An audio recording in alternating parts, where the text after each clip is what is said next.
back to Budget Boulevard. We are here with a month ahead video. So in this video, I'm going to be talking on how to get a month ahead. Going to try to make it as easy as possible for everyone to just kind of break it down in a sense. How I got a month ahead, how you can get a month ahead, how it could be easy to just get a month ahead in general. So one of the things that mainly helps getting a month ahead is Magic Month. Magic Month is a big one. Another thing is division. So finding out how much your monthly expenses are, dividing it by the year, and seeing how much you'll need to save up to get a month ahead. And I think those are the main ones. Oh, okay, there's one more. But let's start with division. So let's say month ahead. I hope you can all see. I zoomed in a good amount, but I think you could always zoom in with YouTube. Okay, there we go. That might be a little better. So, month ahead. So let's say your monthly expenses are $3,000. So you pay $3,000 for all of your bills a month. That is how much you need to pay all of your bills for the month. This is my coffee cup.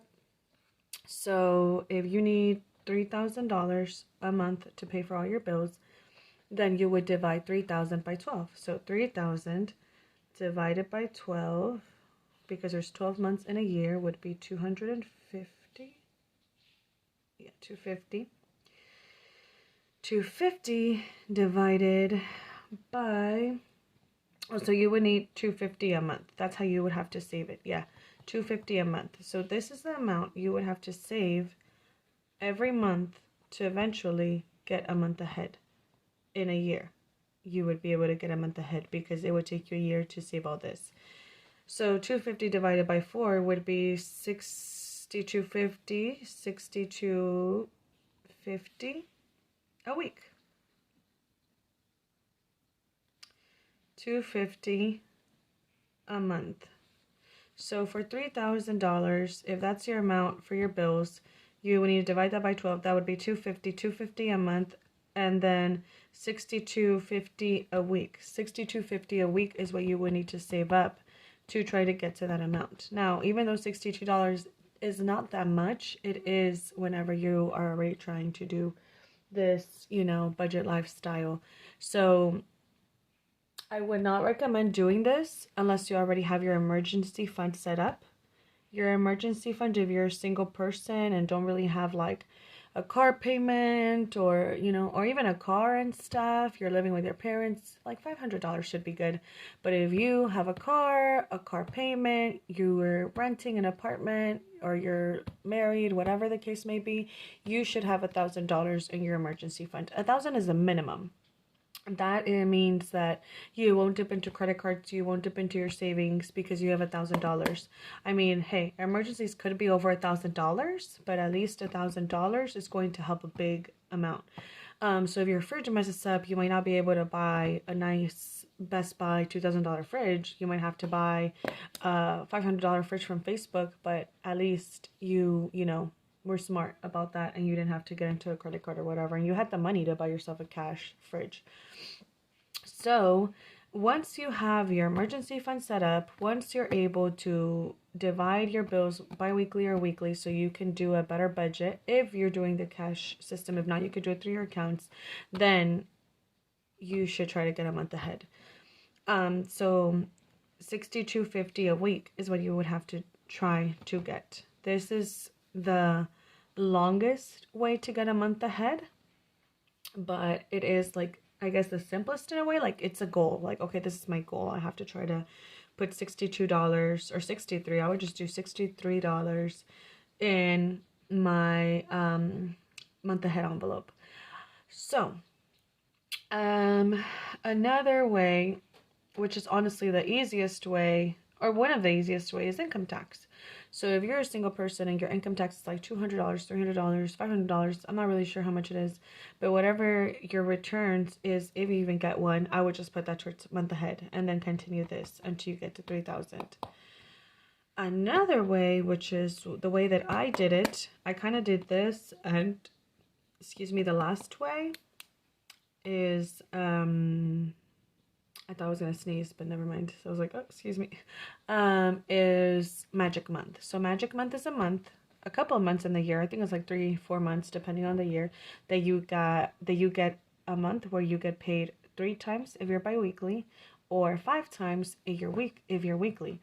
So it's a month that pretty much has an extra week in the month because of the way it falls, or the way that the dates fall. So for example, this year, 2023, your first Magic Month is going to be March.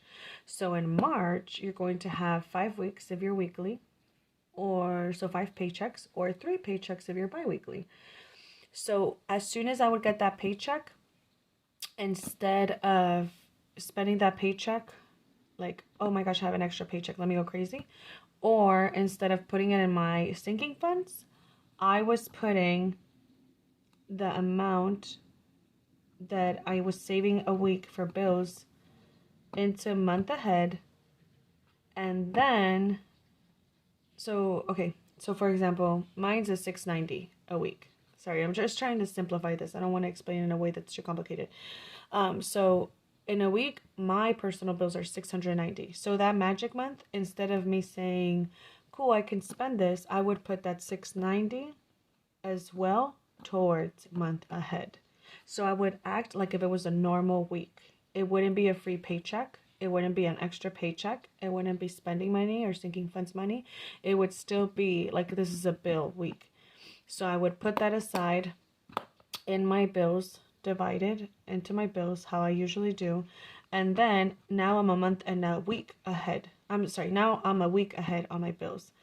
So if it's March, for example, the last week of March, in April, I only have to stuff 4 times. The last week of April, the 4th week of April, I'm already going to be stuffing for the next one. And then the next Magic Month check I get, which I think it's going to be like July or something like that, then I'm going to do the same thing. So now I'm going to be 2 weeks ahead on my bills. And then, yes, you guessed it again, the next Magic Month, 3 weeks ahead on my bills. And then the next one, 4 weeks ahead on my bills until I eventually get a month ahead. Or you could do separate your bills, and then what I did, which was a division. You separate your bills, so I separated the $690, but I also added the 60, well, for me, I think it was like 50 something dollars, $56 extra, so I can get a month ahead a little quicker, which is why I'm a month and 2 weeks ahead. I am eventually planning, no, I'm sorry, I am 2 months ahead. For my mortgage, I'm 3 months ahead. So I want to also get 3 months ahead on my bills, but I might honestly focus on just getting more ahead on my mortgage because I'm so ahead on my mortgage, I am paying less in interest. I am paying down on my principal, and honestly, getting my mortgage done early, paid off early would be so amazing, such a blessing. So I am focusing on my mortgage. So income tax, if you have children, last year was my first time having a child, a baby, so I did get her income tax. I did put a good chunk of it towards the savings for her to start her savings, and then the rest we did use it for envelopes and I think to pay off the last credit card we had. I would like to do a video on Snowball, like the Snowball way to pay down bills, or just not bills, credit cards, or if there's something else that you guys prefer me doing instead, please let me know. But these are the ways that you can get a month ahead. So it's this way, the division, tax refund, and Magic Month.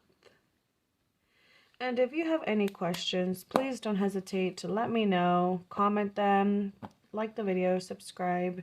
And just, if you don't mind showing support to my channel, I really appreciate when you do, because I am trying to get this to grow. And the main reason is because if more people like it and share and all that, it's gonna be shown up more when people like put in budget or saving or whatever, and people are going to be able to get this information as well and help them.